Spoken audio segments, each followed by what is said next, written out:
discuss mental health issues and have some fun as well. So at this point, I'm going to bring up Milliken, who's going to talk briefly, give an intro about Sam, and then we'll get going. Thank you. Hello. So it's an honor to introduce to you all today Sam Bullington. I've known Sam for 2 years, and he's by far one of the most resilient, compassionate, and visionary people I have ever known.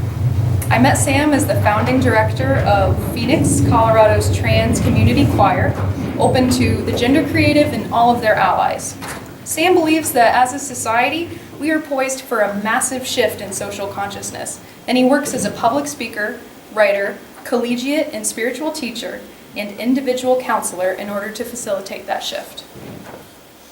Sam's academic training is in global gender and sexuality studies and global health.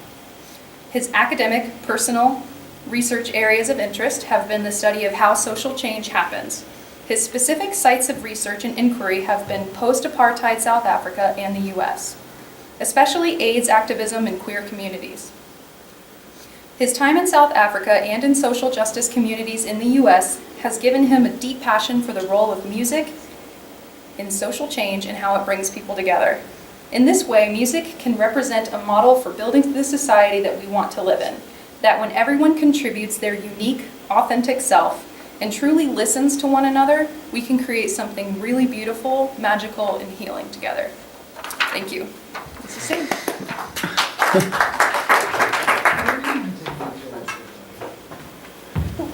Those of you who know me know I'm terrible at technology.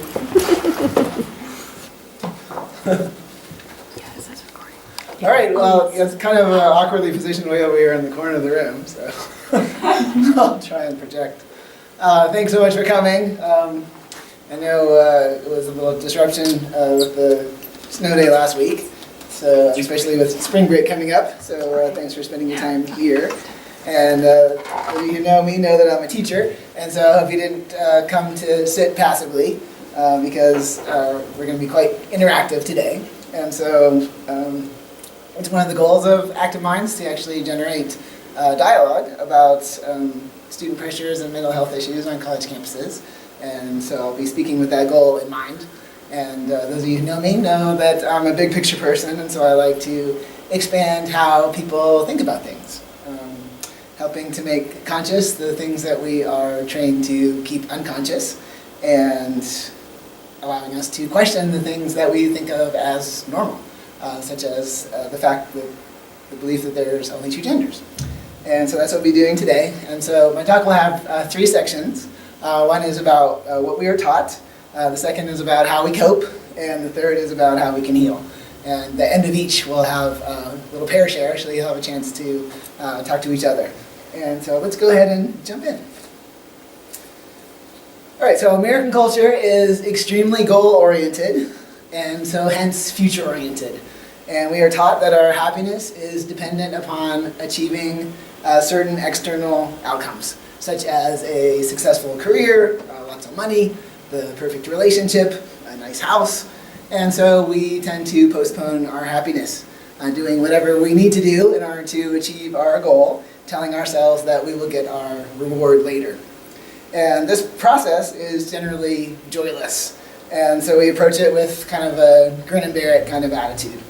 And so while we may be successful in obtaining the external things that we aim for, then the experience of happiness that we promised ourselves oftentimes remains elusive. And so by the time that we reach our goal, then we may not even stop to celebrate it, because we have already moved on to our next goal and the next after that.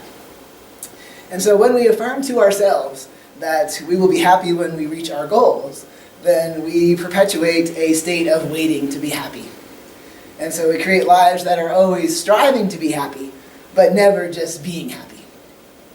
And when we live for a future goal, then we are more inclined to settle for an unsatisfying present, believing that the end justifies the means. And so then we don't listen to the feelings of pain and unhappiness that we are having that are actually signals from our inner guidance that what we are doing is not in harmony with our highest good. And so we grit our teeth and bear it because we believe in some future time then we will be rewarded. And so we put in our time whether at a job that we don't like or in a relationship, hoping that the person will eventually be able to be more able to meet our needs, or the latest fad diet, oblivious to the suffering that it is causing us in the present. And so this is some of what we're taught. Nothing can be accomplished without goals. Doing is the linear path to all outcomes. We must be doing at all times. My worth is determined by my productivity. Work now and reward later. And you may notice that this is always moving. And so I notice this in the academic world especially, where you're always told, like, oh, you just have to reach this next goal. And then it's all going to be great. It's all going to get better. And so when I was at University of Missouri in a tenure track position as a junior faculty person, I was having dinner simultaneously with somebody who was finishing their dissertation and somebody who had just gotten tenure. And they were both in these moments where they had been told, like, oh, now you've arrived, and like now you can enjoy the fruits of your labors. And I knew, because I also had a college advisor who was going through a post-tenure review, that that process never ends. Like they pretend like once you achieve this particular what's it called, benchmark, that somehow then you will have arrived, but you never actually arrive because it just continues and the carrot keeps moving. Of course, no pain, no gain.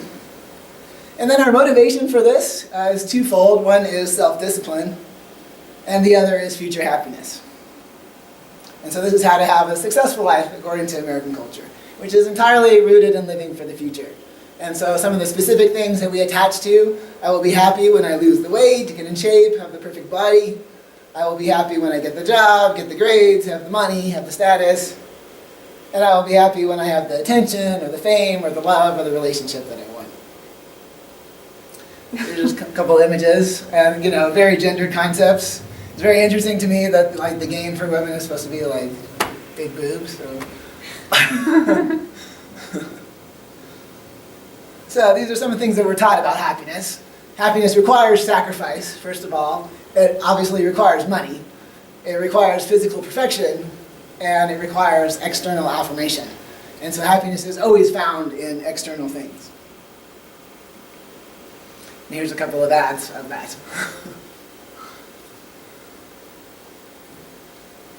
And so also in the academic environment, we have a lot of assumptions about excellence. So I just wanted to bring that into the situation as well, because this is a lot of the kind of standards that students are grappling with in the classroom as well as in the broader context, even though obviously there are multiple other kinds of standards, peer standards and beauty standards, that are also an aspect of it. So excellence can and should be measured and quantitatively.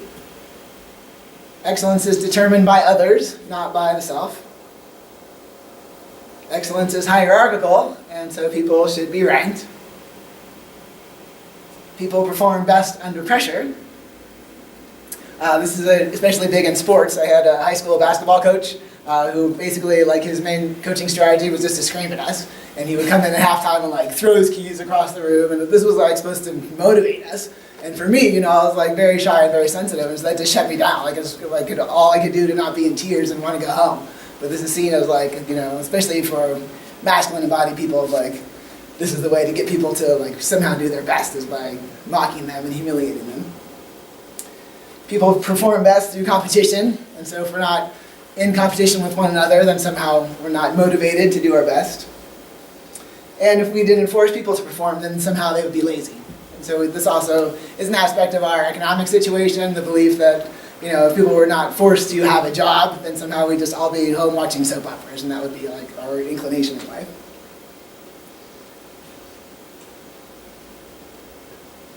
So this particular talk came out of a week that I do in one of my classes. And so this last fall, then I was so struck by the free writes that my students had submitted about the things that they were grappling with and the ways that they were grappling with them, that I put together a PowerPoint of quotations from their free writes so that they would have the opportunity, first of all, to see that this is not an individual problem, this is a systemic issue. And also so that they would, feel not so alone, to kind of see their own feelings and their own words in the context of everybody else's words, and to see everybody's pretending, but everybody is largely going through a lot of the same things. And so in each of the three sections of the talk today, then there's going to be quotes from students, from CU students. So we are forced to have these large goals in mind, and most people come up with something just so they have something to say when they are asked, so what do you want to do? And the pressure gets increasingly intense as you get closer to graduation. Essentially, I'm bound by the university at this point, and considering that my debt is stacking up, I'm pretty much locked into this path. And that's a lot of the student debt crisis and the ways that it has exerted particular pressures on student majors. And so we see a lot of student majors going into oil and gas and pharmaceuticals and other industries that actually have a lot of societal consequences because students feel pressure, like I have this debt, I need to get a high-paying job right out of graduation so that I can start paying off my student loan. And so this is actually transferring people away from the humanities and away from other majors that actually have more of a positive social benefit. I tell myself it's a grind right now, that everyone has to pay their dues. I set many vague, unreachable goals for myself, like get all your work done, be successful, and apply yourself as much as possible. And so not surprising that we are continually feeling like we are failing when these are kind of our goals that can never actually be met. And I'm waiting on the next thing, for things to fall into place so that I can settle in and enjoy my happiness. Some of this comes from parents, and it's interesting in my classes when we talk about gender policing, it's a lot of free writes talk about comments that people have received from their moms. And in the stuff about living for the future, it was entirely about comments that people had received from their dads. When I see my dad, he promptly asks me if I'm looking into law schools yet. He doesn't ask how the current semester is going, because what is most important is that my plan is set for afterwards. I remind him that I'm still a sophomore and not interested in practicing law. What I would love to do is remind him that I am not him and don't want to be him. I really wanted to send this PowerPoint to the parents, actually, so they could see the impact that they were having on their kids without realizing. My father believes that once I am educated to the highest capacity, have a respectable career, and am financially stable, I will find the happiness he always wished for me. My father always asked me what my goals are, what grades I hope to get, what my plans are for after college. There is hardly any talk of the here and now and what I'm currently doing or feeling. Whenever I complain about being busy or tired, my dad always says that it's just part of this game we play. I always counter with, I don't want to play this game. And so these are some of the underlying assumptions my students had about kind of the linear path of if you want these particular kind of goodies at the end, this is how you have to get there. To be considered successful, we have to overwork ourselves to some degree. Without goals, you are wasting your potential and aren't going to get as much out of your experience as you could have. Happiness will come once I finally get into shape or graduate school. I do believe I'll be a lot happier once I overcome these things. I want to have enough money to be able to travel and a career that I care about, but in order to do all that, I have to be eligible to get a good job so I can make money, and to do that, I need to go to college and get good grades. This all leads to me putting in 15-hour days at school and not getting enough sleep. Is there any sort of system that allows people who live in the moment to succeed? As far as I know, there is not. Those who live in the moment are considered idealistic, starry-eyed, and naive. They almost have no place in society. And so there's some of the folks starting to realize, similar to the body image ideals, that these are kind of impossible standards, and maybe getting on this path is not actually going to take me where I think it might take me. We live for the future, striving for goals we set, thinking when we reach them we'll be happy. However, that's never quite the case. Take, for example, a diet or exercise routine. You work so hard to eat well and get fit, but when you finally reach your goal, you're still critical of how you look, comparing yourself to others and wishing that you look like them. I'm in school because I want a good job so I can support myself and my family that I don't yet have and can't even imagine. I'm getting jobs and internships so that I can have experience for the jobs that I'm not even sure I want. Sometimes I have to sit back and wonder, is this all worth it? And then these are some of the results. So a lot of anxiety and feeling like you're continually failing, feeling like you can't keep up. A lot of shame because everybody feels like they're failing. And a lot of isolation because you can't talk about all the ways that you feel like you're failing and that you're suffering in shame because you feel like you're the only one. And so oftentimes snowball of depression. I see this a lot with students who, won't come to class because maybe there's a paper due that day. They didn't finish their paper, and so they're like, oh, I can't come to class because I didn't finish my paper, or I didn't do the reading that day. So then they don't go to class, and then from not going to class, then they feel further behind, and so they're like, oh, now I can't go back to class because I missed the last class because I didn't have my paper on time, and it just creates this like massive snowball until like 2 weeks later, then they come to me crying of like, I'm so far behind, I feel so overwhelmed. And it's like, just stop that cycle. Like if you don't have your paper, then come to class. Like don't miss class on top of that. Like we could negotiate about how you're going to get your paper done, but don't allow it to keep continuing, because those feelings of failure, like every choice that we make creates momentum in some direction. And so if we are taking steps towards our dreams, it becomes easier to take steps towards that. And if we take steps towards our fear, then that creates a downward spiral that then it gets harder and harder to get out of that. We're not allowed to even question these standards and assumptions, or to even wonder, like, is that even what I really want? Because we're just told, like, that's happiness, like that's what you have to choose. So we see a lot of poor performance because people aren't motivated, people are terrified, people are living in panic and anxiety. I have students that whenever I assign creative assignments in class, then they come in and they're just like, they can't even function, because it's like, I don't know how to do this type of assignment, I feel like it's going to go badly, and so I'm just paralyzed in my fear. And so I have to kind of like be like, okay, just give it a try, we'll see how it goes. If you don't like it, then you can do something else, but let's kind of move past where you feel stuck in this paralysis. And obviously a lack of enjoyment, because this is a lot of drudgery and nobody's enjoying the process. And as a teacher, this really upsets me, because I feel like learning should be one of the most joyful and satisfying things that we do as humans. And the fact that that is so messed up in our educational system, to me, is really, really criminal. And it's really hard to mess it up that badly, because learning is something that is actually super enjoyable. And so that we have turned it into something that is terrifying and something that is a form of drudgery to me, and that we're not talking about this, is really, really upsetting. So these are some more student quotes about how it feels. I feel like butter scraped over too much bread. Society, the people around me, and myself create these unrealistic expectations for what the future is supposed to hold, and benchmark times for when things are supposed to be done. When these things aren't met, it creates such a strong sense of failure that it's sometimes hard to continue working. Living for the future causes me to be apathetic to the moment. This mindset causes me to live 45 years in the future. And many of my students really do have the stress levels and the lifestyles of like middle-aged people, because they are so burdened with so many responsibilities. When achieving a goal, I am already working on the next one, and when taking a break from it all, I feel unease. Stress accompanies me almost on a daily basis, and events that should be generating joy turn into obligations. These are some of the physical consequences. With regards to sleep, as a result of my coping, my sleep has really been affected. My anxiety is always high. I have overrun, overexhausted, and worn my body to reach that daily standard of using every second purposefully. It has left me stretched thin, tired, and feeling like I have accomplished nothing. This is like mostly 20-year-olds. I mean, this is really, really disturbing. And people who largely have the idea that this is all going to change when I graduate. Like, I have no free time now, but somehow when I graduate, that my life is actually going to get better and easier, which I don't want to like break their hearts. So I'm like, this is the most amount of free time you're ever going to have in your entire life. And so that you're not getting to experience any joy out of it now, and that you're like rushing to get through it, is really also disturbing to me. I remember saying to my friends and family over the summer that if the semester went any longer, I would probably die, most likely from stress.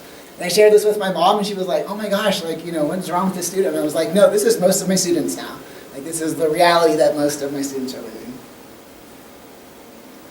I think the cost of living in this fast-paced, stressed-out manner is that eventually I'm going to get burned out. And I think that is going to happen sooner rather than later. Essentially, I value doing well more than I do being well. The emotional consequences. I felt so alone last semester as I was telling myself that I couldn't hang out with friends when they asked because I had too much to do for classes. Then I would wonder why they eventually stopped asking. The time I spend relaxing is time I should be spending working, and so my stress increases. The anxiety I experience is because I spend too much time focusing on the future, and the depression I feel is because I spend so much time in the past. My mother is an alcoholic, and in many ways, I've begun to cope in the way she demonstrated for me. I drink, I use substances, I throw myself into many different things. I keep my distance from people so that they view my life as idyllic. So just a ton of pretending going on. And finally, this mentality of really like trying to get life over with. I do things with I want to get this done or over with as fast as humanly possible so that I can cross it off my list mentality. I literally cannot remember the last time I was doing a task and not thinking, I cannot wait until this is over so that I can do the next task. I am missing out. I am not living for the now, and this will cause regret when the now is over and done with, and I will wish it wasn't. I am coping so that I can get through whatever it is I am doing so that I can make it to the next thing. I am constantly looking for what is coming next. It's almost as if all these things are hurdles. I am jumping from hurdle to hurdle. I remember being in middle and high school and longing so desperately to be at university. And now that I'm here, I'm being rushed out. And finally, recently, I've been feeling an almost preemptive nostalgia for my college years.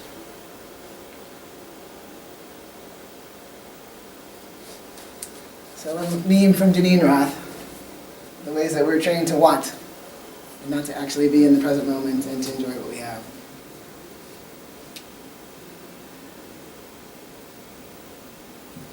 All right, so our first pair share. So turn to somebody around you and talk about how do you feel like you're living for the future. What do you identify with in the quotes? What pressures are you feeling from parents, from teachers, peers, the media, from yourself? What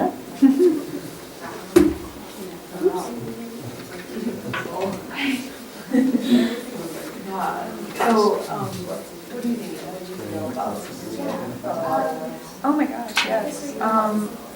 Well, a lot of the quotes in general, but more like the overall idea of what he was just talking about, the physical, emotional consequences of trying to live for the future. And like me wondering if a big part of the consequences of that is because going to college and like most people during my parents' time, you were going into tens, hundreds of thousands of dollars of student debt for that. So now everybody's, you know, even if you're working full-time or having a full-time course schedule just like they did, like you feel like, okay, this whole semester I'm going to get $30,000 in debt, so I should obviously spend every moment I can, not only working as hard as I can, getting the A's, making sure I'm making the right choices, picking the right career that's not only going to make me happy, but make me like respectable and also able to pay off my debt. And like maybe buy a yeah. Like I just think that's probably one of the biggest differences in our college atmosphere and why 20-year-olds are like feeling this way. I think it's a big part of it. Part of why their parents are asking them, what are you going to do when you're done? What are you going to do when you're done? Because they're thinking, how are you going to pay off this debt when you're done? Because most students want debt as adults, but just like kids students, right? So parents too. As hard as their parents are responsible for half their students. It's crazy to hear that like coming from. I don't think I had tons of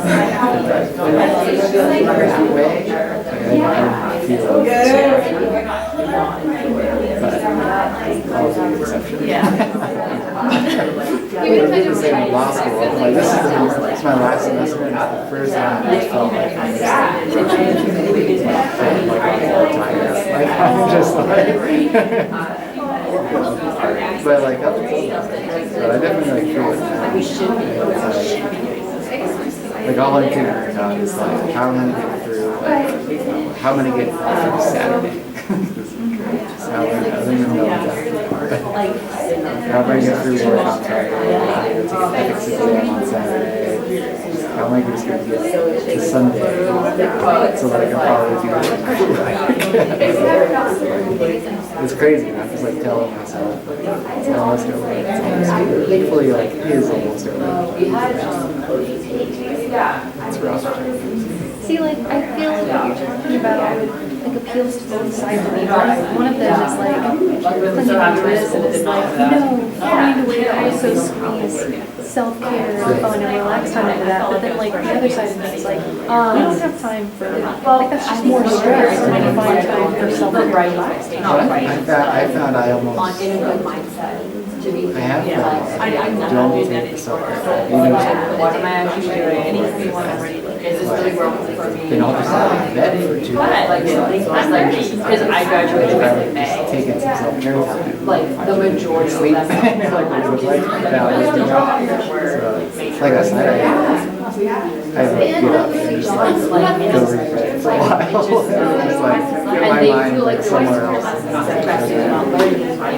Because I knew I had like going to work today. I was like my boss that like I'm like a week and a half away. But no, my I did that yesterday. I did that yesterday to my boss. Yeah. basically post Oh graduation. God, I just If you're willing to do shares, just take another minute or so. Is I just like, mindset hate that like I always like to be like the confident person. And when I'm like behind and like in that mindset, it's like really the only thing that bothers me. Right? Like I wouldn't care if everyone else like blew off their obligations, but if I don't hold to my word, I feel like I just like So it's like you put yourself on this pedestal,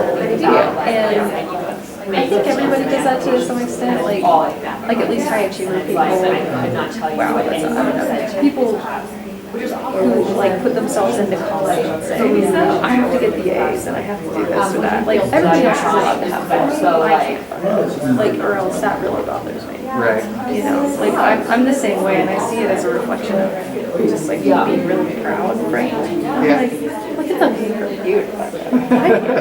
You know, and when I look at it through that lens, it lets me kind of laugh at it a little bit. I'm like, why would I be meaner to myself than I am to someone else?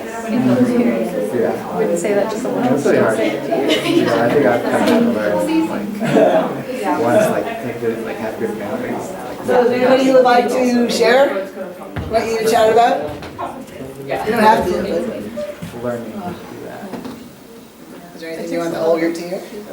But at the same time, grace. What? Sorry, what'd you? Is there anybody who wanted to share with the whole group what you chatted about? Aaron has something to share. Oh, okay. Well, I was just thinking that technology makes us go faster and keeping up with the speed of technology. Yeah, that's very true. Yeah, very stressful. And just being bombarded by information and feeling like you're expected to master all that information somehow. And you're expected to like respond to people instantaneously. Yeah, exactly. We talked some about kind of the comparison energy in the media and social media and the ways that everybody's pretending to have a perfect life and, you know, suffering in silence because nobody's talking about the ways that they're pretending and all of the pressure around that and all the ways that it's hard to feel satisfied with yourself and with your life because you're continually given images of like how you're supposed to be that are non-consensual. You don't even get to choose, like, do I really want to be that? But you're just expected, like, well, everybody's going to abide by the standards. Same as in the school environment where it's like the standards are set out for you. You don't get to actually question them or choose them. Mm-hmm. Anybody else want to share anything? I'll share. The thing that struck me the most was this kind of idea that I was getting this sense of not only do I have to do extremely well in everything that is being expected of me, but I have to get all the A's and I have to make all this student loan money that's going to pay for all this, be worth it in the end, so it's fine if I'm up all night because I'm going to be in debt after this, so I have to have a career that'll pay off that debt, but also it has to be the one that's respectable, that my family wants to hear and be like, we got her through college because she's now a respectable neuroscientist. And then also like to pick the career on top of that that's going to actually make you happy. Right. On top, like it's just. Those are exhausting. three very different standards, and so, you know, to try and meet all of those simultaneously, very challenging, even if it was possible. Mm-hmm. And to feel the pressure in all those different directions, like who you're going to end up being. In the process when you're supposed to be, you know, taking the time in college to figure that out. Yeah, in your young 20s. Like that's why I'm back here. Yeah. like, Yeah. like my young 20s. I didn't know. Yeah. So. A lot of that has disappeared. And so even for, you know, a lot of my students talked about, you know, they remember when they were applying for preschool And so they've just always felt this pressure, like you have to apply to get in the right preschool, and then you have to apply to get in the right high school, and you have to apply to get in the right college and grad school, and it's like, it never ends, There's never a moment where you actually get to just enjoy living or growing or making mistakes or learning. I have a lot of students who come on the first day of class and look at the syllabus and they're like, oh my gosh, I don't know this already. I'm like, well, that's why you're taking this class. You're not supposed to know it. But it's hard to detach them from that panic of just like, oh my gosh, this is showing me all the things that I don't know. Now I feel vulnerable, Okay, so part 2, we'll be talking about the dysfunctional coping strategies to deal with all of this pressure. So when we are living for the future and waiting for our reward, then we wind up with a lot of unpleasant time to kill. And so we have much pain and discomfort and emptiness to escape from. And so we learn to suppress our emotions and then turn to addictions of all sorts in order to make life bearable. And so American culture is fundamentally based on addiction. Like capitalism is basically an addiction system.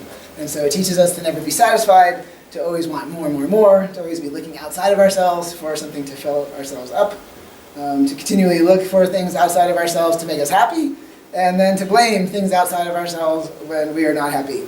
And so in this, then we basically give our power away, and we become quite dependent upon our surroundings, fixated on trying to control things that actually fundamentally can't really be controlled, which frankly is very exhausting and anxiety-producing, very labor-intensive, and a guaranteed path to suffering. And so American culture teaches us to crave comfort, equating comfort with happiness, and we are encouraged to disconnect anytime that we feel discomfort. So when something hurts, then we take a pain medication. If we are emotionally stressed or physically tense or exhausted after work, then we are encouraged to drink a beer and eat junk food and zone out watching TV to unwind.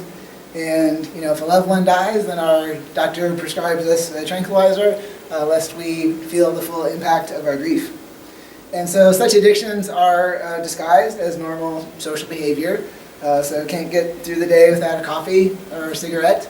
Can't unwind at night without several hours of Netflix or a couple beers. You find yourself ordering pizza or turning to chocolate when you're not really hungry, but you just want something. Find yourself turning to retail therapy to cope with feelings of emptiness and dissatisfaction. Can't seem to stop working or stop exercising. And of course, can't go to social functions without some kind of intoxicant. So just some questions for you to ponder. You don't have to chat with anybody about it, but just make some mental notes. Do I have habits that are an integral part of relaxing, socializing, having fun, or performing adequately? Do I routinely turn to a behavior or substance to help cope with times of stress? Do I have difficulty knowing what I'm feeling or what I want? And do I have difficulty feeling intimacy or sustaining it? And so, the real question is why? Why are we creating lives that we need so much help to get through? So here's some of my students' coping strategies. To cope with times of stress, I often turn to passive mind-numbing activities. I smoke more when I'm stressed and less when I feel good. I let myself binge drink once a week with friends to, quote, blow off steam, and constantly hear my friends say that they, quote, need to drink about it.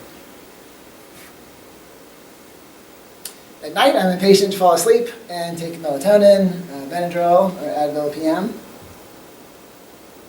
I do rely on things like TV, socializing, alcohol, and other substances as forms of reward and coping and self-care. I use drugs and alcohol to feel more comfortable being social and talking to people. I thought that it was a cure to my anxiety and fear of meeting and talking to people. A lot of it is about going numb, going unconscious. I certainly have a wind-down routine. I eat the majority of my daily calories after 10:30 p.m., usually in bed. Fast food, junk food, an episode of The Office on as I zombie-style shovel it in. I hate myself the next day. I feel most comfortable when I'm given a lot of information in this sort of hurricane where I am so stimulated I feel kind of numb. There are times when the only thing I can do is lay in bed and binge watch a whole TV series on Netflix while eating a whole pizza to myself. When people ask about hobbies, what do you do for fun? I wonder, does drinking count?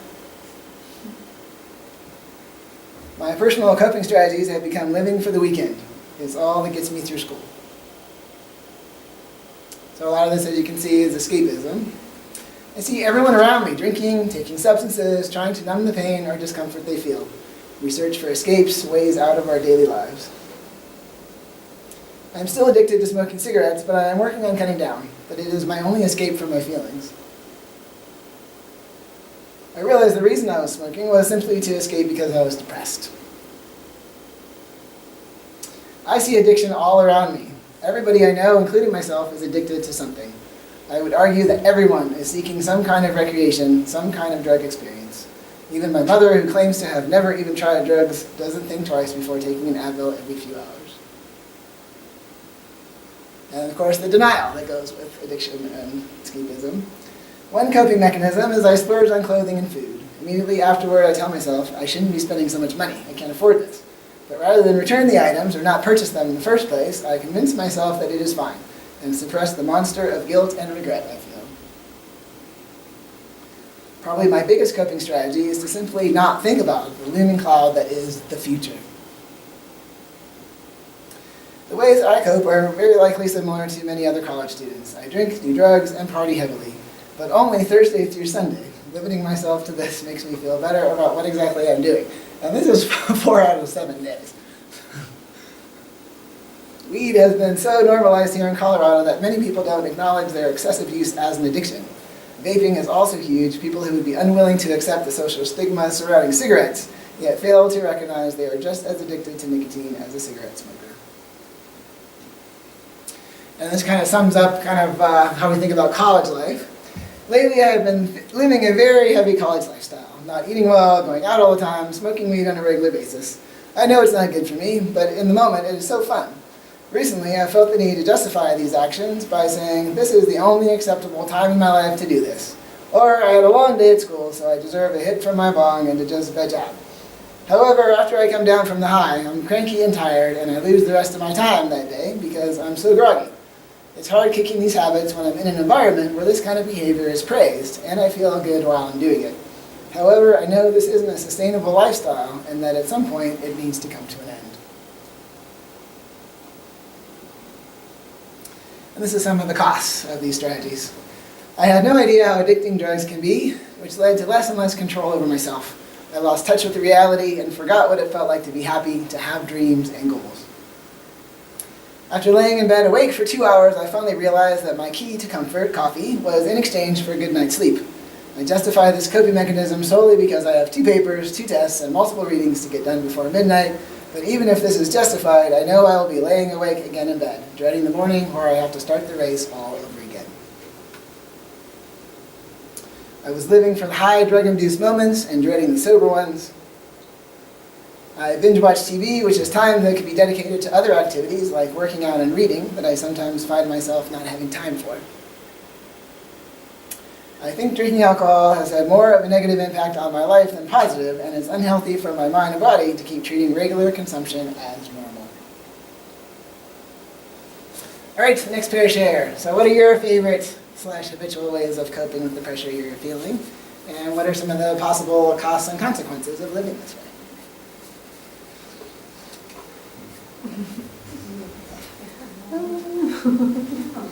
So the very first one, watching TV and just like eating a shit ton of food while I'm watching TV, it's definitely hitting pretty hard. Yeah. It's like to share that experience with someone you've never met and to know that a lot of people are doing that kind of like in theory, and then to see somebody who wrote that knowing they were anonymous and that to be shared like verbatim, like I eat like a zombie, like shoveling it in like a zombie and then hating myself after. And like it makes it real. Right. I can see like a lot of those things, like I definitely remember Oh my God, yeah. like giving like my sophomore year, somewhere in the year, it's like, I was like, I'm not gonna smoke during the week. Like weekend smoke time. That's like my reward at the end of the weekend for, or at the end of the week for doing everything I need to do. And like, and that kind of like worked for me, but you know, it becomes like a habit. It's like easy. Now, But that's so easy to justify. yeah, I know, yeah. Like, and even, like, part of me wants to be, well, if you're gonna smoke ever, then like, is it unreasonable for someone to smoke once or twice a week? But it's like Is so it much reasonable? reasonable. That is reasonable that it comes on Sunday. Right. But then, like, Then that habit becomes I feel like that's how a lot of people do it. Like, Yeah, exactly. all the time. Like I'm pretty like very good with boundaries. That never happened with me, but I saw it happen with so many friends. It's awesome to do. It's like watching people. It's insane. It's like something stupid, like 70% of people in the law, 70% of the journalists struggle with substance abuse especially. That's insane. it's like high stress though. I wonder how many doctors like struggle with that too. Oh, I'm sure it's That's the one thing I joke about. It's like that aspect. Like it changes, so much changes. As far as like what we do now, like Are immersed. I think I definitely And then it's like, like just like making myself numb to you know, things people are going on. stressed It's with like like my okay, parents. like I can't go to sleep. So I'm On like 11, wake up at like YouTube 7 a.m. every day. just to like keep me distracted. So I don't have to like think about All your surroundings are like, but it's still Online videos, like streaming shit the way that you can now. It's just amazing. Oh my god. Like, I don't even know how they do it. I watch RuPaul's Drag Race, so then I go after Drag Race and I watch like a fashion photo. And then after that, it like suggests videos. I used to have it turned off where it would not open, but then I was like clicking it anyway every time. yeah. And I would end up until like 1:30 in the she works in law, like on some video like 15 degrees past where I started on. I'm just like, why do I feel like I can't turn this off? Even though I'm not used to it. Right. And it's not until like the laptop snaps shut and I like take a breath and I'm like, oh, why was I doing that? You know, like a trance. I was like from the others. the thing I like to procrastinate a lot. And the thing I would like always think about is how like when I actually like finish all my work and everything, nothing sounds fun. Right? Nothing sounds fun because it's all just like a coping mechanism to like get me through it. I don't know that I was ever like enjoying any of it other than I was just like procrastinating because I Like, avoided the stress. unless they go into just like those, it's like jobs that are just like. This is what I love, like all the presentations Sam's ever done is because like it makes me uncomfortable. People that like And I think that's necessary. To be like, I'm uncomfortable. I feel personally attacked. You're talking about these specific. That's where I'm at right now. Because I was my job right after college, it was so dead. And I stopped that and moved down here and I'm like, wait. Well, like what's some ways that you're trying to overcome your bad habits? For grad school, that and Well, one is the I was like the youngest, but like. I think about another minute. I like have like a self-tool. After like 6 months. I never- I just was like. Do you remember the show? Level to like. Okay. You know like the series of episodes We parted where ways. they talk about Then mobile started. yeah. He like has a really bad leg surgery and he goes in and he says, I need to be like sure. Is that you the thing or do I want to like a large job where I never use like substances as like a coping mechanism? Okay, let's go ahead and come back. So I won't make you share on this one. But one of the other things that I have noticed over my time teaching is the exponential increase in student diagnoses of various mental health issues.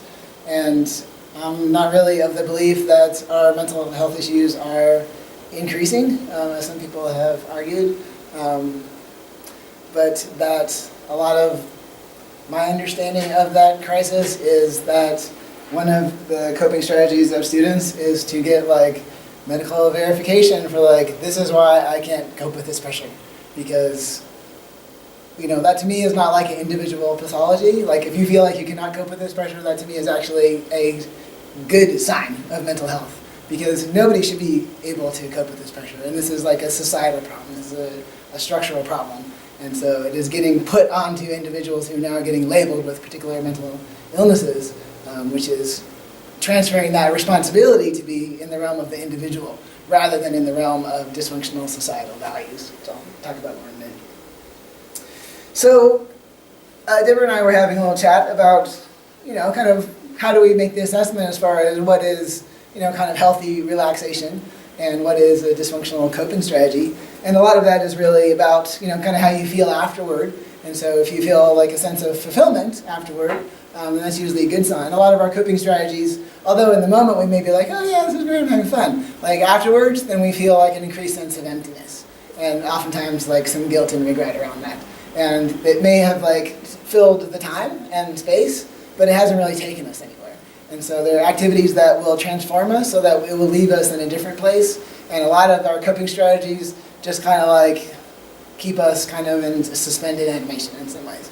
And so they don't actually transform us. And so oftentimes, you know, 2 hours, 2 days, 2 weeks later, then we're just left in kind of the same unpleasant feelings that we were having. Just we have now less resources because we've used those resources on our coping strategies. And so what's wrong with, you know, these learned habits that help us to get by? Because after all, you know, they make it easier to live in our fast-paced world that stresses doing over being and future accomplishment over present happiness.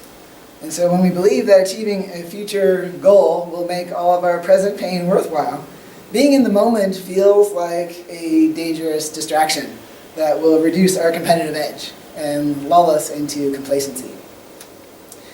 But the more that we brace ourselves against the pain of our lives and numb ourselves with our addictive substances and behaviors, whether food, alcohol, drugs, shopping, sex, work, exercise, computer games, social media, porn, like American culture can make anything into an addiction, the more that we lose touch with our feelings, our creativity, our intuition, our passion, even our physical senses. And we cannot selectively numb ourselves. And so while we may no longer feel the pain, we also lose our capacity for joy and for pleasure. And we literally forget what truly makes us happy. We lose our passion for life, and we fall into a rut and feel depressed. And life becomes even more overwhelming at this point because we've lost our capacity to be resilient because we become dependent upon these coping strategies, and we have actually disconnected from the things that could actually help us. And so when we grasp for substitutes to lessen the pain, then they mask but they do not heal the pain and separateness that actually causes the stress. And so when we reach for the ibuprofen, then we don't inquire why we are getting headaches. When we numb out the stresses of our day with alcohol and TV, we don't evaluate our life choices that are making us so stressed. Like, why is it that at the end of the day we need to be like, you know, now I gotta unwind because my day was so overwhelming and stressful. We simply manage to keep the pain and the stress at arm's length. And then we need to invest more and more energy into keeping the pain at bay. And it begins to feel more threatening and more overwhelming. And because the addictive substance or activity is not what we truly need, that we never actually get filled up or healed. And so that's the addictive nature, that we crave more and more because it takes more to have the same effect over time. And these addictions can seem benign when they don't escalate out of control or interfere with our daily functioning. And so the consequences of these contained low-level coping strategies may not be easy to see. We may think that they make us feel good because we have forgotten the possibility of something better. And we may think that we can bear to spend much of each day doing work that we don't enjoy because we don't believe that we have other options. And we endure the emptiness and disconnection in our relationships because we aren't taught how to do intimacy. And we don't know that we have built a prison around ourselves. So these are just some of the, oh.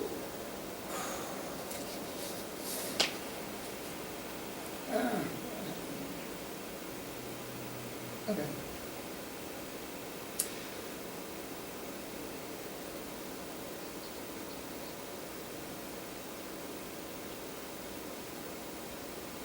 Okay, sorry, I lost my place there. So at their root, then addictive habits are attempts to heal and nurture ourselves and to fill up where we are empty and to protect ourselves from pain and trauma. So this is part of the good function of them. We are trying to take care of ourselves even though it is not in a very effective way. And so in order to truly be on the other side of them, then we need to face the feelings that they are masking. And that's why many of us deeply fear slowing down and not being super busy all the time. Some of the terror that comes when we lay down to go to sleep at night, because that is really when we come face to face with our inner world that we've been able to distract ourselves and keep at bay over the course of the day. Ironically, however, when we actually face and feel our dreaded feelings, making them bigger rather than trying to repress them, then paradoxically it actually diminishes the pain. And so then you are able to actually move right through them rather than avoiding them and struggling to keep them at bay. And so Elizabeth Kubler-Ross, who is an expert in the field of death and dying, found, for instance, that when people medicate their grief, that actually their grieving process drags on much longer.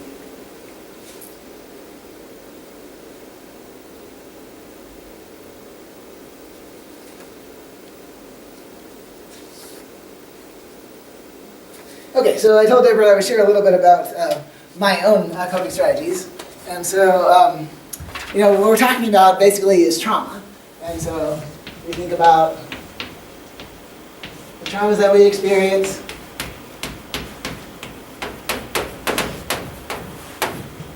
our dysfunctional ways of coping,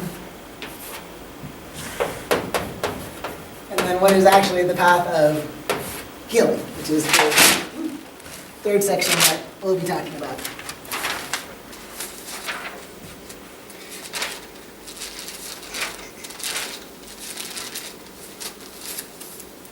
Okay, so for me, a lot of the trauma was around adolescence, and so that happened in two ways. One was through being transgender, and so the trauma of adolescence and my body changing in ways that was out of my control and that was not in the direction that I wanted it to be. And then also, I was sexually assaulted when I was 18, summer before college.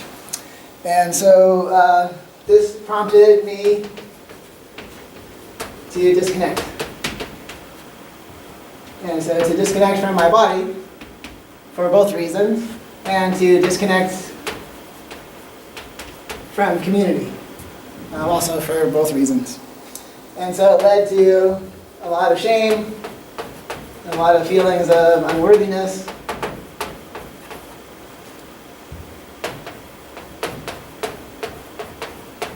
to a lack of self-care.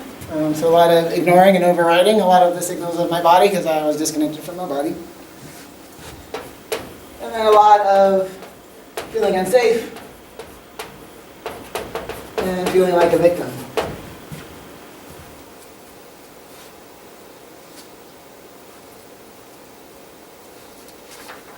And so my dysfunctional, the main dysfunctional coping strategies that we have are kind of two. You can notice these in individuals and also in marginalized communities that have had a lot of trauma. And so one is always addiction. And that's one that's massively promoted by American culture. And the other is assimilation.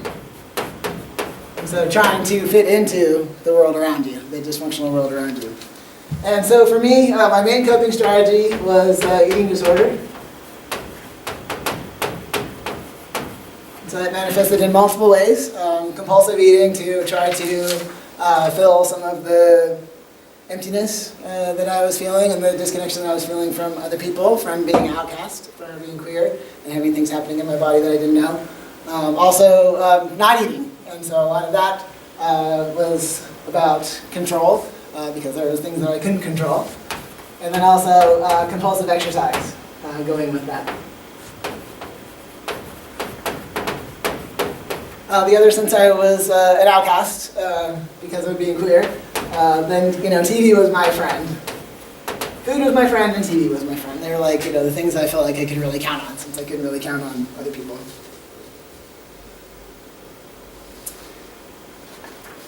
So a lot of that for me was about going unconscious and being numb, because there were things that were happening that were just very upsetting, and that I didn't feel like I had the power to change, and so I just would disconnect from them. And then, as I got to be an adult, then it manifested in trying to be what other people expected of me.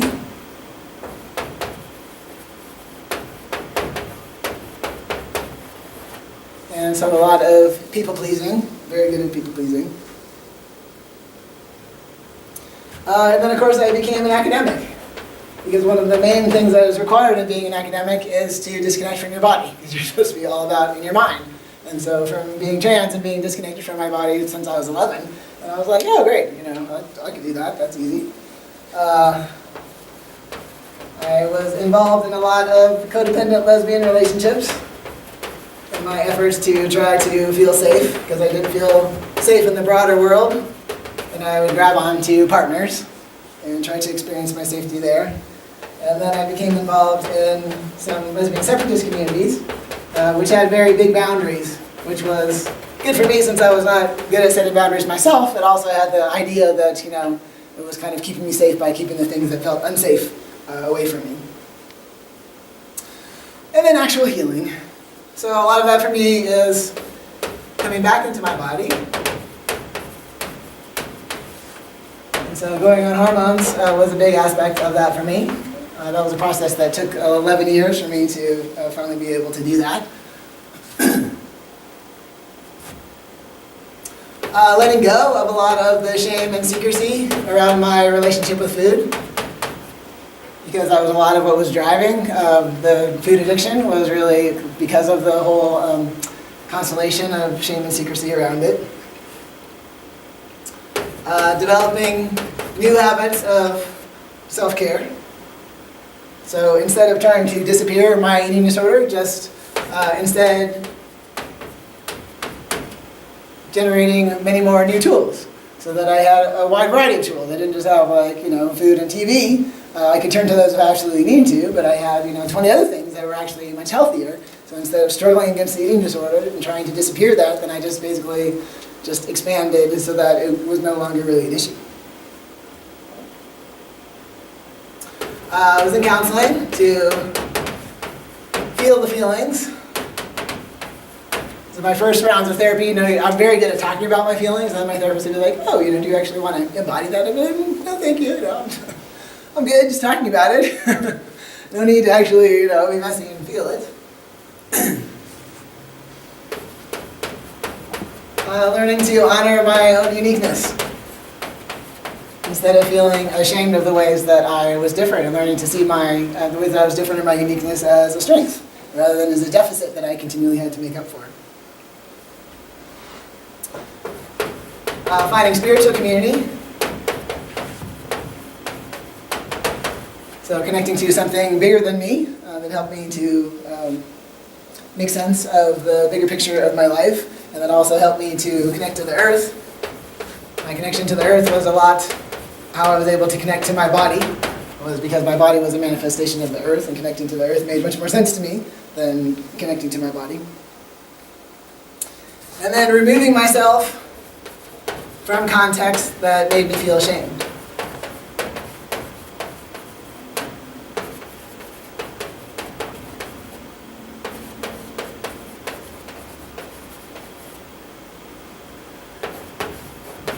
Learning to create a sense of inner safety. And so rather than feeling disempowered and allowing things outside of me to determine my inner state and how I felt, learning through my spiritual community how to create that sense of inner safety within myself that I actually had control over. And then finally, being a teacher and a healer. And so that is, I'm in the shamanic path, and the shamanic path is the wounded healer path. And so the idea is, you learn how to heal because you have received wounds. And so when you learn how to heal yourself, then now you have tools that you can turn around and use to help other people. And so, seeing ourselves in terms of what we have to give rather than what we need is a lot of the key for shifting out of depression and shame and anxiety. And so when we feel depression and shame and anxiety, then our worldview tends to become very small and very self-absorbed. And so our inclination is to isolate ourselves and to turn our attention within, defensively trying to stay safe. However, this can make our situation dramatically worse. And so if we can turn in the opposite direction, then we oftentimes can shift out of that downward spiral surprisingly quickly. And this is a lot of moving away from the feeling like a victim and feeling a sense of scarcity of like, where am I going to get the love that I always needed and wanted and I never could have, to the sense of empowerment and abundance that when I actually give that love, then I am actually filled up through that process. And also that love is all around me and that I can access it through being able to be a creator of it. And so over the summer and the fall, I was going through a particularly challenging and distressing time. So my mom, who has Parkinson's, was hospitalized for a month. My housemate was diagnosed with breast cancer. And my partner of 12 years unexpectedly broke up with me. And so it was easy to fall into feeling sorry for myself and feeling victimized by life. And so my strategy was to continually reach out to those who were suffering more than me, and to focus on the support that I could offer rather than chasing the support that I felt like I was needing. And what I found is that that actually made me feel way better than whatever it is that I imagined that I was trying to create for myself. And so I created meaningful connections, which for myself was exactly the medicine that I was needing. And I felt empowered by what I could offer that helped to restore some of the self-confidence that had been shaken by the adverse circumstances. And it provided much needed perspective for me that kept me from wallowing in self-pity that would have dragged me down.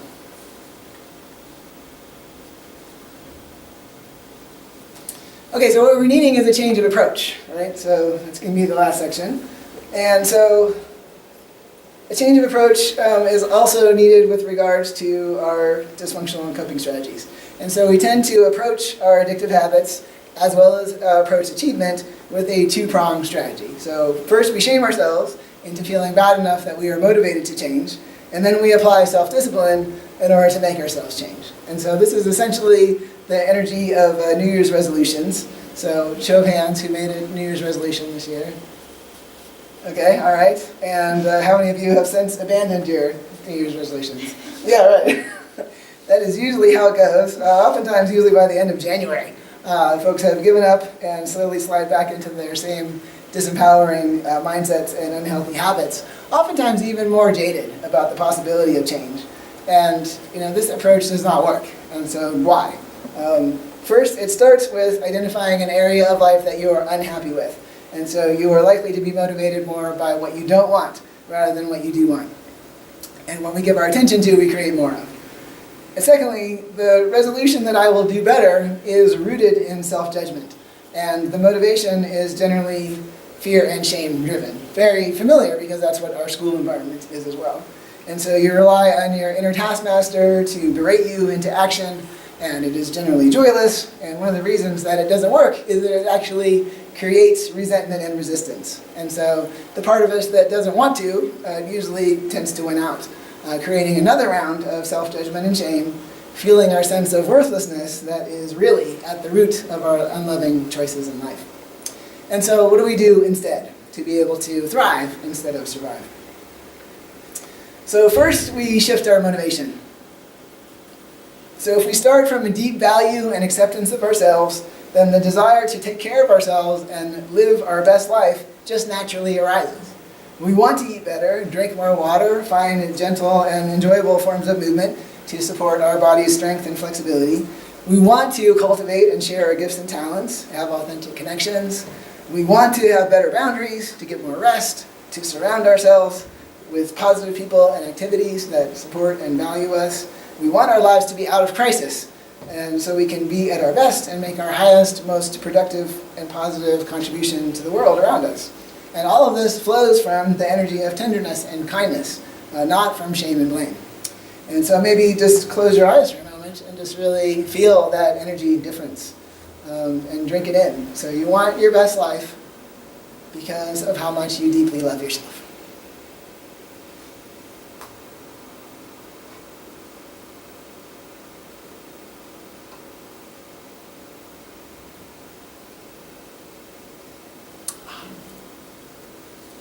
Or secondly, then we reverse the journey that we've been taught. And so our culture teaches us that our happiness is tied to particular outcomes, and so we must create the outcome first, and then we experience the feeling of happiness. However, from a spiritual perspective, then this is backwards. From a spiritual perspective, then first you give yourself the inner experience that you want, and then you naturally draw to yourself the external circumstances that match that inner experience, oftentimes in a non-linear fashion. And so say, for instance, you would like to create radiant health or abundance. So since we are all powerful creators, then you can give yourself the inner experience of radiant health and abundance. And you can focus your attention on it, rather than focusing on whatever scarcity or dis-ease that you might be feeling. And so let's just do that right now. So just go ahead and close your eyes for a moment, and just focus on what radiant health feels like. Whatever that means to you. And just drink that in.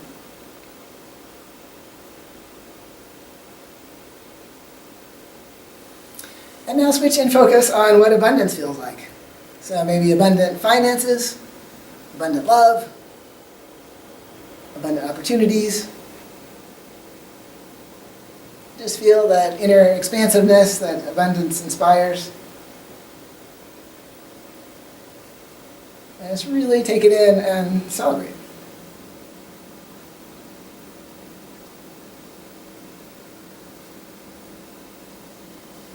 All right, great. So often in the American way of thinking, then, we get bogged down in the steps that we believe are necessary in order to create our goal. And so if we want radiant health, for instance, then we think, oh, I have to eat better, I have to go to the gym, etc., and our vibration sinks as we imagine the drudgery involved in that. However, if we stay focused on the inner experience that we want of radiant health, then we may find that we don't actually have to do as many steps as we think. And so you might find yourself just drawn to the right health practice or practitioner because that's just what you need. Because it's just the right fit. You feel more motivated to do whatever you need to do to be healthy. Or you might find that your attention is drawn away from health altogether and that you just heal spontaneously while pursuing a new and gratifying career path, for instance. And you don't need to wait until you win the lottery to have an abundant feeling life. And so you can build into your life now, even in small ways, time for activities and people that you enjoy. You don't need to live beyond your means in order to give yourself an expensive chocolate or a perfect flower or other item that really allows your life to really feel prosperous and luxurious. And so you can give the inner experience of what you would like now rather than telling yourself, I will be happy when. And then lastly, we shift our destination. This is part of what I'm most excited about as a teacher. So rather than striving to measure up to dysfunctional cultural goals, then we learn to question them. And we come together to reject them in favor of different, healthier ones. And we are starting to see this more widely with regards to standards of beauty for women. And so rather than individual women wasting the bulk of their life energy striving for ideals of physical perfection, they're not only impossible to measure up to, in part because most media images are excessively photoshopped, and so the woman actually in them doesn't actually even exist. Supermodel Cindy Crawford once said that I wish I looked like Cindy Crawford. But also incredibly unhealthy and dangerous. And so reject assumptions that being thin equals being healthy, and that being fat equals being unhealthy, because these are both cultural lies. Reject cultural assumptions that success requires stress and exhaustion. Reject cultural teachings that your worth is defined by your productivity. Reject cultural teachings that happiness comes from external things. And create communities that are based on alternative values. Okay, so this is a key aspect of healing shame, according to CU researcher Christina Eklund, also known as the Shame Lady. I don't know if any of you know her, she's amazing. So according to Eklund, then shame is context specific. And this is just a huge gift that I like to share with my students. So if there's something that I feel ashamed about, then there are groups in which I feel ashamed about it. But there are also groups in which I do not feel ashamed about it. And so body size is a good example of that. That it's very contextual. When you are around people who meet those body standards, then you tend to feel more shame than when you're around people who are not necessarily all meeting those body standards. And so instead of feeling punished by societal standards, then we can come together to change them. So this is how she lays it out. Shame arises when I'm committed to personifying an ideal for a role I play in a group I belong to, and I am failing to do so. So the translation is, I am ashamed because within this group that I belong to, anyone who plays the role of, whatever the role is, should be or should have or should behave in this particular way, which is the ideal. And so to heal it, there are 4 areas of questions you can ask yourself. One is, do I agree with the way that this ideal is defined within this group? Do I really believe that I don't live up to this ideal? What assumptions am I making that might not be true? Secondly, how important is it to me to personify this ideal within the group? Are there other characteristics or qualities that I would like to prioritize instead? How might I transform the environment within this group to make it easier for me and others to personify or contest this ideal? Who might I recruit or join forces with in this endeavor? And finally, have I considered changing my setting, which is one of the strategies I talked about. In other words, leaving this group. That's partly why I was leaving my academic career, because it was holding me to standards and values that were not actually my own. And I felt like I was continually failing because I was trying to meet my values and standards over here in a way that was not recognized by the institution, and I was not interested in meeting these, and those were the standards I was being continually evaluated on. Rather than continuing to feel ashamed at not being able to personify this ideal, what impact would this have on my ability to meet my other needs? And so I need to make those decisions in that context. So also in the academic environment, what are new definitions of excellence that we can have? Because the slide that we had at the beginning is not my form of excellence. And so this is more my form of excellence. This comes from Audre Lorde, who I really love. And so for the erotic, and what she means by this is similar to how we use the language of passion. It's not only a question of what we do, it is a question of how acutely and fully we can feel in the doing. Once we know the extent to which we are capable of feeling that sense of satisfaction and completion, we know we can aspire to it. For having experienced the fullness of this depth of feeling and recognizing its power, in honor and self-respect, we can require no less of ourselves. Once we begin to feel deeply all the aspects of our lives, we begin to demand from ourselves and from our life pursuits that they feel in accordance with that joy which we know ourselves to be capable of. And this is a grave responsibility. Not to settle for the convenient, the shoddy, the conventionally expected, nor the merely safe. For as we begin to recognize our deepest feelings, we begin to give up, of necessity, being satisfied with suffering and self-negation, and with the numbness which so often seems the only alternative in our society. And so here we can see that if we are not motivated by fear and shame, we won't just be unmotivated to change or to achieve. Instead, we'll be pushed forward by our own inner yearning for excellence, as defined by each of us internally, not for external reward, but merely for the intrinsic joy that comes from working to our capacity and sharing our gifts with our community. Because letting go of living for the future does not mean that we don't set goals and work hard towards them. So in my classes, then students still have papers to write, for instance, but the motivation and the energy of the endeavor is entirely different. So rather than endlessly striving, we are clear and passionate and purposeful. Rather than chasing external validation, we are driven by a deep inner calling. And rather than living for the outcome, we enjoy the process. It is valuable and rewarding in and of itself, regardless of the outcome. So it doesn't mean that there are moments of struggle and resistance, but my students write papers for my classes not to please me or to achieve an external grade, but instead to grapple with and explore what they think about something and what they have learned and how they have grown. Oftentimes, this can be more work than just staying up all night to memorize facts and figures to then be dumped as soon as the exam is over. My students have to sit and face themselves in the mirror and dig deep.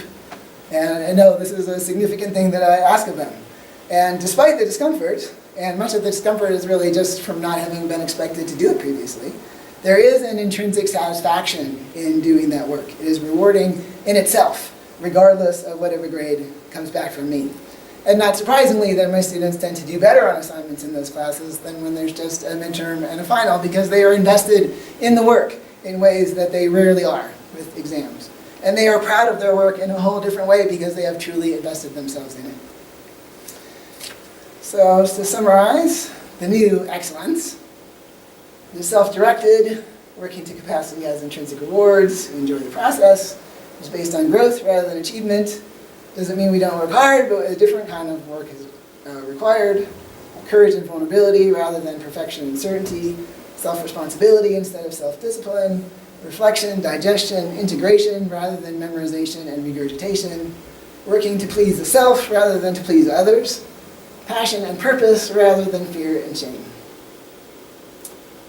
Okay, and the last section, because this is such a huge issue for students, is really about this need to rush.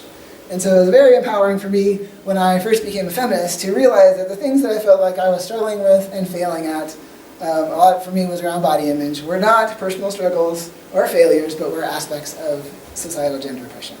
And so similarly, I hope that you walk away from this talk with a new understanding of the pressures that you are feeling and the ways that you are feeling like you're failing that are not individual struggles or failures, but are aspects of a dysfunctional society, and specifically here at the university, aspects of a dysfunctional academic culture.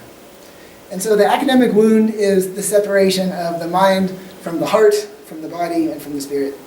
And so, for instance, we tend to foreground areas of the body that are associated with visible productivity, and the non-productive parts of our bodies are rendered invisible unless there is some kind of problem, such as sickness or pain.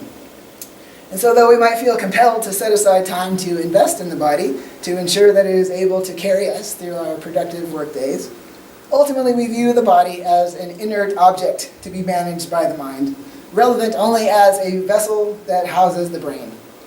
Instead of just accepting this premise and the resulting consequences to our health and happiness, we can use our intellectual capabilities to challenge and critique this overemphasis on the intellect. And so one of the ways to do that is to understand it as a legacy of Western colonization, the aggressive prioritization of linear rational thought over all other modes of being and ways of knowing. This is a particular white masculine way of seeing and knowing the world based in a need for control and for order, for hierarchy and dominance that is not universal and is not healthy. And so I find the colonial mentality of violence and conquest and resource extraction everywhere in the neoliberal university. In our practices of evaluation and grading, in the organization of knowledge into compartmentalized disciplines, in the transforming of our research sites and experiences into grist for the academic mill, and in the demands for mastery and control. But nowhere is it more clear than in our relationship to time. And so the neoliberal university is run on colonial constructions of time, such as the quantification of time into standardized units, and the intersection of capitalism and morality inherent in notions of punctuality and productivity, the proper use of time, notions that if not used properly, that time can be, quote, wasted. And part of being a good academic citizen for both students and for faculty is to internalize this value of being efficient and productive. States that I would argue have very little to do with the process of learning and in fact can be a significant impediment to the learning process. And in particular, the ever-present scarcity of time, the hurried pace of higher education, and the resulting negative emotional states of anxiety, guilt, and inadequacy. And so resist this mandate to rush. So when you find yourself racing, stop and give yourself 60 seconds to just breathe, let your body relax, and form a mental picture of what you want to create through your present effort, and hold a strong intention that you are now completing your task in the most efficient way with plenty of time to spare. Replace obsessive worry thoughts with simple affirmations such as I have plenty of time or I am at peace. When we are constantly rushing, then we don't have time to stop and evaluate where we are going. And this is why it is demanded of us, so that we don't question why are we doing all of this and whether it is worth it. So for many with long-standing patterns of rushing, and so for me, I used to literally sprint across campus between classes. I usually wouldn't eat anything until I returned to my office around 5 p.m. I generally wouldn't even have time to pee over the course of the day. I was usually sleep deprived from 2 to 3 all-nighters a week. The thought of stopping may feel heavenly, but the reality is actually quite terrifying, because stopping may mean that we have to deal with the fear of saying no and setting limits. It might bring up our fear of disapproval, or failure, our fear of being alone, or being still. And so one of our biggest complaints in contemporary US is that we don't have enough time. It's one of our main fixations with scarcity. But what if we have exactly the right amount of time, but we have forgotten how to be in wise relationship to it? What if we are actually afraid of having time even as we complain that we never have enough. And we tend to fill up all of our time, and then we wonder where it all went. And what if we are afraid of what might happen if we didn't actually fill it all up? And so having all of our moments filled with largely meaningless but urgent matters keeps us safe and robs us of time even as we complain we don't have any. And so we go from one thing to the next all day long, day after day, bombarded by a constant and rapid barrage of information, which can be an assault on our nervous system. We tend to rush, to compulsively multitask, addicted to the speed at which our lives are unfolding without actually taking the time to process and integrate much of our experience. And so this means that we are largely just reacting to life, not consciously creating our experience. We tend to overschedule even our vacations, always looking for the better experience, generally juggling too many options and not having time and space to reflect on anything that we are doing or saying, making it difficult to actually learn from our life experiences. And it can be challenging to even actually remember our experiences, because although we may have been physically present, we were not actually there. And so our addiction to distracting ourselves can make us become afraid of space, and stillness, and boredom, and emptiness. And so to avoid confronting this fear, then we tend to fragment our attention and to perpetually distract ourselves through our addictive use of technology, especially. And so rushing through life is a very passive approach. We let life carry us along rather than actively choosing.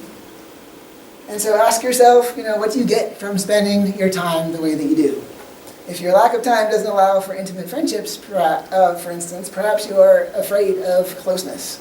When life is consistently too chaotic and you're spending your time on things that you don't want to do, rather than on what you say is most important, it is likely that you are working hard to avoid something fearful rather than working to create something joyful.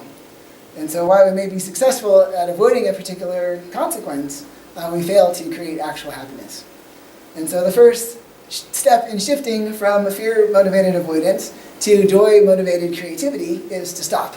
So take a walk in the middle of a busy day, take a break and breathe deeply, let your body relax and your mind clear when you feel the most frantic especially. It means taking time for doing nothing. And as you take a break from what you should do and ask yourself what you want to do, then you might discover that the organization of your life doesn't actually allow for what you want. And so stopping for a moment may ultimately lead you to reevaluate and change the entire structure of your life, which is why most people resist it, because change can be scary and overwhelming. And so we are taught to not ask ourselves those questions. And the American culture really valorizes action, not stillness. We are taught that success and exhaustion go together. We scorn binge eaters, but we valorize binge doers. And getting plenty of sleep, which has been shown to be vitally important to not only health but also success, is generally seen as lazy and self-indulgent.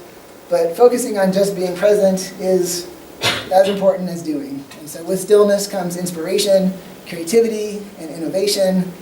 And stillness gives rise to wise and efficient action, as necessary to doing as inhaling is to exhaling. So just a little recap to end. So reject the no pain, no gain mentality. WebMD says pain is your body's warning that you should back off. We tend to dangerously push through the pain, not listening to our own limits, while simultaneously backing away from growth every time we feel slightly uncomfortable. And so where we need to push through is actually in confronting our fears and discomfort and resistance, because the freedom and power is on the other side of that. But when we encounter our physical limits, then that is the time to really listen and to honor ourselves. Comfort is not happiness, numbness is not happiness, coping requires a lot of energy. Resist the ways that capitalism wants you to continually feel insecure. So one of the main intentional functions of capitalism is to make you feel insecure, because when you feel insecure, then you want to buy things. You want to buy things to fix the reasons that you feel insecure, and you want to fill in the emptiness for the reasons that you're feeling insecure. And so resist the need for more, to fill in the emptiness of modern society. And so one of the most radical acts of resistance that you can engage in currently is simply to tell yourself, I am enough, and this is enough. Your worth does not come from your productivity. I am worthy because I exist. When thinking about success and excellence, remember passion and purpose are better motivators than fear, shame, and self-discipline. Process is as important as the outcome. Being is as important as doing. Stillness is vital for success, mental health, and happiness. Doesn't mean that we don't work hard. Working to our capacity is intrinsically satisfying. And finally, remember that happiness comes from within. I will be happy now. And just the last bit of student remedies, spending time with people I love makes me feel whole inside. Being a member of an active community is beneficial for my mental health. I've started painting and drawing again, something I constantly said I had no time for before. Occasionally I want to be able to disconnect from all this, to stop existing somewhere else, and unconditionally, completely be right here, right now. Stop and look at all the things in my life that already make me happy every day. In high school, I was much more mindful of my coping strategies, even starting a club for self-care. I intend to return to this time accepting the necessary school workload while unwinding in an intentional, nourishing manner through reading or spending time with supportive loved ones. Not being afraid to let go of goals that no longer suit me. What I would love to do to offset living for the future is find what I love and pursue that in all areas of my life rather than waiting for a future time when everything is settled. I do have goals, but my goals are outside the university. My goals are separate from making money, living a stable life, and finding success. I want to shape my dreams around me instead of having around the future society has told me I should have. And finally, these new mindsets. I would say a better question as opposed to how am I living for the future is how am I living for the present. I've been working on being happy in the present by changing my perspective and focusing my energy and thoughts on things that bring me joy instead of all the stresses and disappointment. I want to see the effort I put in as something I want to do, not something I have to do. I try to do everything with an intention and purpose. Everything is already inside of me. Overall, I just want to be freer. True self-care is not soft baths and chocolate cake. It is making the choice to build a life that you don't need to regularly escape from. And our final pair share, before you go, then chat with your person next to you. 3 things that bring you alive. And how often you make time for these, and if there's a commitment that you want to prioritize these things more.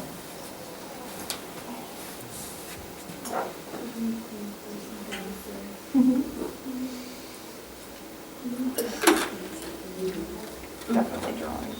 Yeah. Painting. Riding my bike.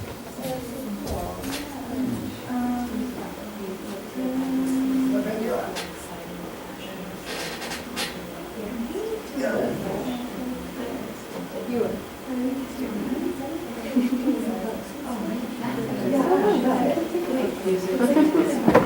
What do you make time Usually it's gotten to a point where I just like can't even do it. And it just comes out of the writer. And I'm just going. I'm like, everything's wonderful. And then like the next day I'm like, oh, could I have that amazing experience again? And then I watch Netflix.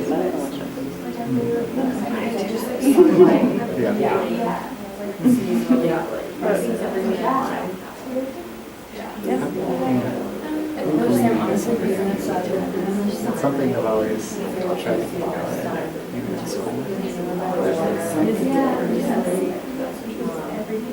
Really helps me. I had the same problem, like sometimes like I'll like this in my body and I'm just like, no, like feel my feelings. And like,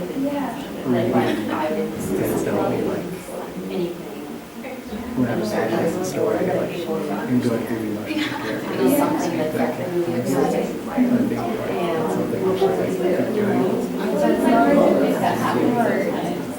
Because it's out of routine. It's just something that happens. You know, I love the like the passion thing. That's really interesting to me. Because I've noticed like lately, I have like a video game that like is really has like a high skill set.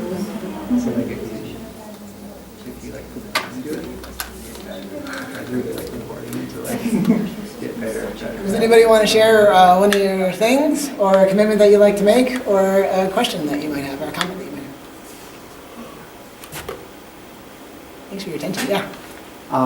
One of the things like that I've always tried to do, but it's kind of fallen to the wayside lately, is like taking time to read for pleasure. Yeah. I especially like to read like fiction because I have the same issue of like I'm very much in my head and I don't like feel my own feelings, and so like reading and like kind of going through things with characters helps me connect back to my own feelings. Yeah, nice. It also cultivates empathy. They've had studies that people who read fiction actually have higher levels of empathy. Yeah, from being a social scientist, yeah, I actually just finished a fiction book, and I probably read a fiction book like once every 5 years. So And it's like a real pleasure when you do, because like you get to be in a story, and it's like, you know, I'm not just learning something, I'm just fully immersed in it. That's a good one. Anybody else want to share theirs?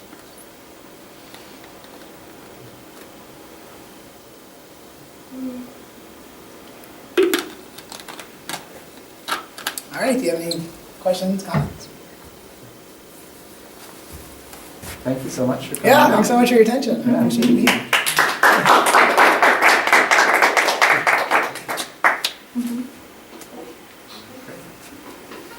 I have to figure out how to turn this off. Thank you everyone for coming out. Thank you.